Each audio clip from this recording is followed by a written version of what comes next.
everybody, this is Elizabeth from Silvernest Homeschooling, mom of four, been homeschooling for 12 years now, and this is our March report of what we've accomplished. I know March isn't quite over, but we like to do a review at the end of the month and check ourselves to see if we've hit our goals and what needs to be accomplished for next month. And so we have looked at everything, and thankfully she is accomplishing her goals really, really well. And so I will take you through what we did. We're going to start with history. So we have been reading Illustrated History of the World, and we discovered a couple days ago she was behind, but because this is such a easy read for her, she was able to actually catch up for about a couple hundred pages because she's not reading the yellow part, she's reading the white part. And so the goal with this book is to give her a general overview of how all the various history things that she has read over the last while in world history fits together in a timeline. She has done different timelines. We also did study Renaissance the last couple months, so we took a break for that and really honed in on that, and that's partly why she got a little bit behind in this book, but she is doing great. And the way I did it to design it was I just took the months that we were going to do school, and I took the amount of pages we needed to accomplish, and I divided it by 9, and then she has that many to do each time. So this was her dad's favorite history book when he was growing up about her timeline, and so this is the one she picked. And it's been working really well. And then when she's finished with a section, so she can read like 5 pages or 10 pages or 20 pages a day, but whatever section she finishes, then I have her write in here, which I'm not going to show you, her review and her kind of analysis of what happened, kind of that idea of like almost narration. And so that has been working great. Her handwriting has been improving. I think I said that last time too, but yes, as long as she's staying focused and just in general, she's just making great strides and improvement, and it's been helping. On top of that, she read for the time periods that she's in. She has read almost all the horrible history books, but she pulled back out Cruel Kings and Being Queens and reread this portion to go along with that section. And then she read Carry On, Mr. Bowditch. She gave this a very low grade because we didn't realize when she read it that it was based on a true story, and she found it really sad that his wives both died in the book. And so she's like, this is dumb. This is a dumb book. But that's because it was real. And then when she realized it was real, it was a little less, but yeah, she definitely did not enjoy this one, but you know, she did it. She didn't ask me to stop reading it. She just was mad at the plot.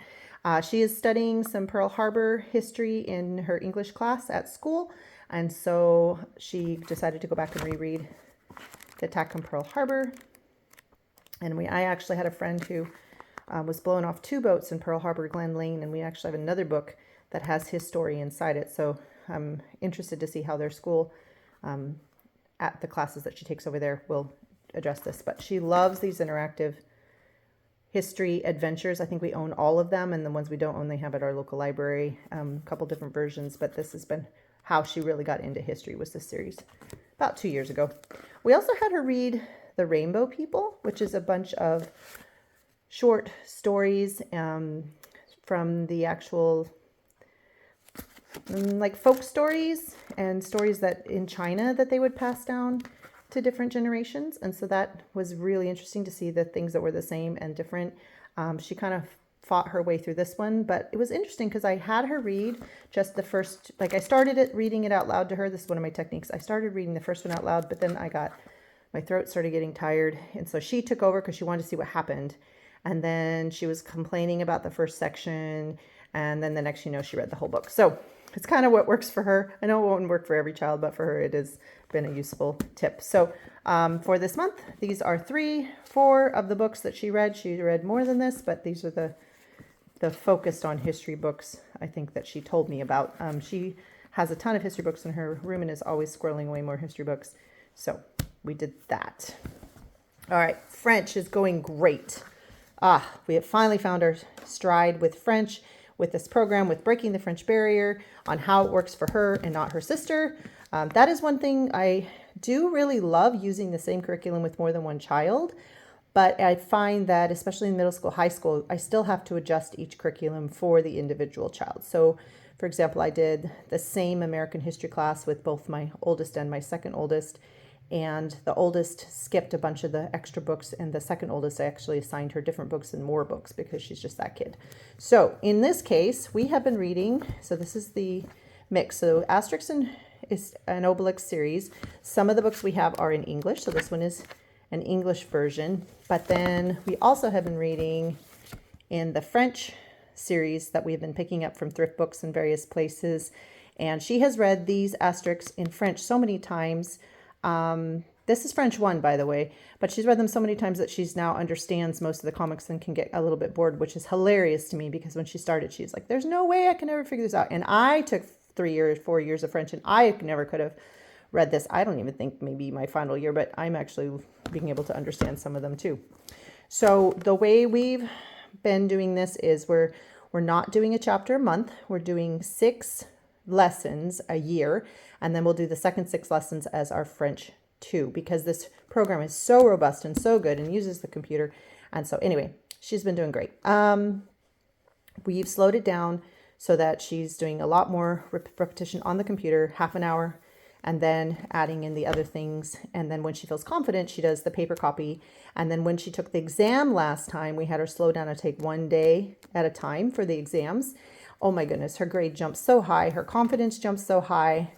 And this book has also been amazing as a balance for this, because while it's simple French things that you're reading back and forth dialogue, so we can take turns reading back and forth to each other, and then it has a series of answers.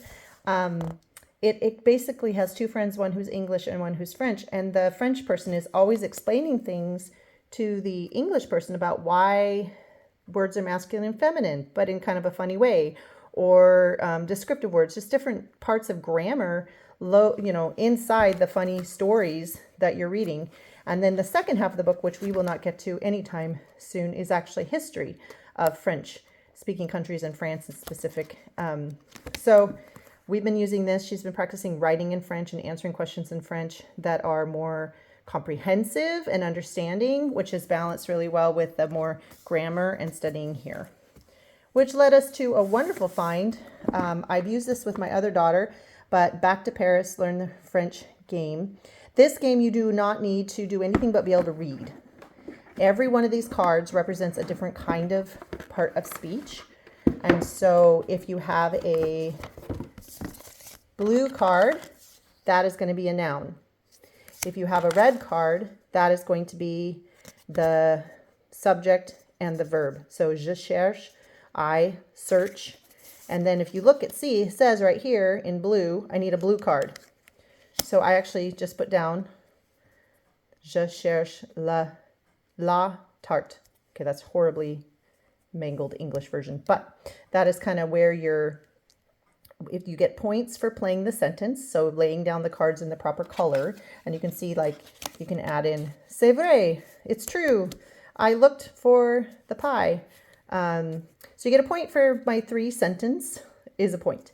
Saying it and pronouncing it, even if I pronounce it badly, is 1 point per card as well. And then if you know what they mean, you get a bonus point. So in this case, if I knew what all these mean, I pronounce them even badly, it's getting me to speak, and the sentence is going to be really funny and hilarious because not all of them, add up well. I get 9 points, and I'm racing down a board here to Paris. And so a couple more rules than that. That's basically it. You start with 7 cards each round, and then at the bottom of each card, it actually has your words on a different card. So you're learning, and you're setting these in front of you so that you can help memorize vocabulary on a different card, but the card you're using doesn't have the same, it won't tell you on this card what the answer is. So that's why we have our handy dandy dictionary, because if someone challenges us, then we can look it up and see. And so she loved this so much. Her confidence has gone up so much. We're playing this every day, or at least twice a week. You have little cards to race. They have a race to Madrid, so they have a Spanish version if you're studying with Spanish instead and you're like, this isn't super helpful. And then this one came with 4 decks, but they do have just like a regular couple of decks or 1 deck version, so you can just not do this racing part, but just play the cards till you memorize them. And they're in different packs, so might be dining and eating, that kind of thing. So some are really practical for going to France or going to a Spanish-speaking country or having a conversation about food. And some of them are like jobs and people who work. So that has been great. So we have a lot of balance because we're practicing speaking, we're practicing reading, comprehension, pronunciation. This one we really focus on pronunciation, and then doing our work and making sure we're hitting down. On top of that, we have watched Peppa Pig in French on the wonderful YouTube, and then we do like to look and see if there's like movies she already likes that happens to have a French version. We'll do that as well. So we've been doing a little bit of that, but this month has mostly been Peppa Pig and Clue for our hands-on. My French teacher who I had in high school actually meets with us regularly to check on my kids' work, which is great for our confidence level because she's always really, really proud of us and impressed with her work.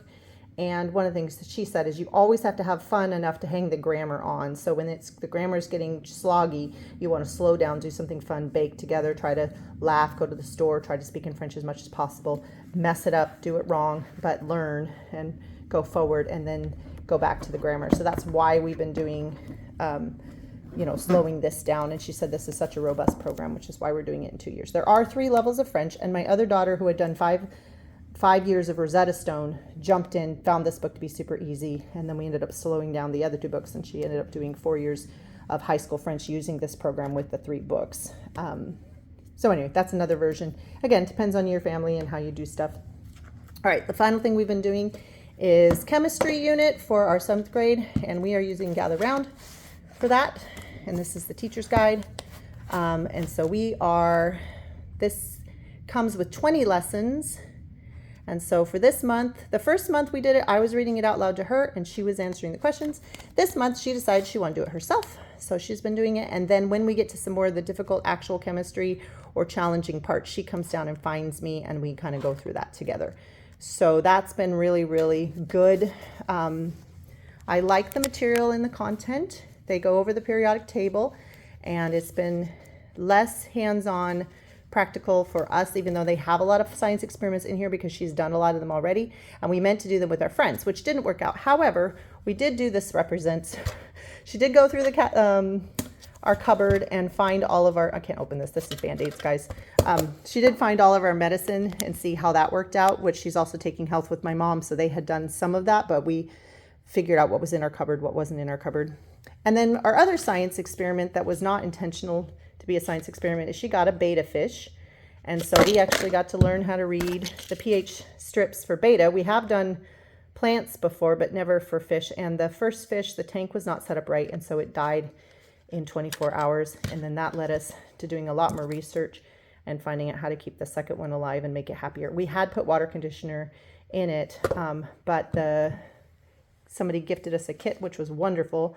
But the people who made the kit didn't decide to put a heater in the betta tank, and we just assumed if it came with the kit it was going to be fine, and so it was just too cold for the poor fish. So that was really sad and really hard and a really great way to learn practical science because you cannot mess that up if you love something living. So we got to see why all that is super important in a very practical way, and so that was not easy, but it was good. So sometimes schools like that.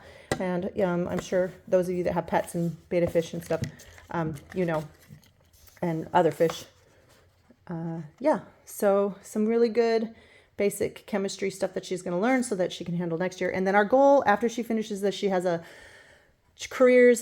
going to do careers and trades next year as a life skills class, which will hopefully get us back outside and doing more hands-on gardening and yard work. But also we are planning on writing some science paper prep. So filling out scientific method and stuff and doing some preps for that so that she's ready and she understands how to handle those for her 8th grade class she'll be taking next year at the school.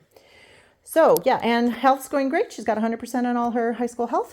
And so she's not a kid who absolutely loves school, but she's a kid who just does well when she has someone that she's comparing, like it's a team-based thing. So the fact she's with other people at some classes is really good. And then she's one of those kids that has goals in her life. And so she just really wants to finish and accomplish things so she can get to what she cares about. And she knows if she doesn't get it right, she has to do it again. So that's been really, really kind of her motivation. She's the youngest. Everyone else doesn't fight school anymore. So why should she fight school? And then the last thing we tried was to use this cahier, a French cahier, for practicing the way that you do your letters. So each of these you actually fill this whole space. And so it's practice for, so 1, 2, 3, you'd put like the letter C here. And so, yeah, but we were going to use this for science and keeping track of science. And we wrote 1 assignment in here. So yeah, this was a dud, but hey, got to have at least 1 dud in the thing. And because it's blank, we could still hopefully potentially use it in the future. Hope that was helpful. 7th grade, March. We will talk to you soon.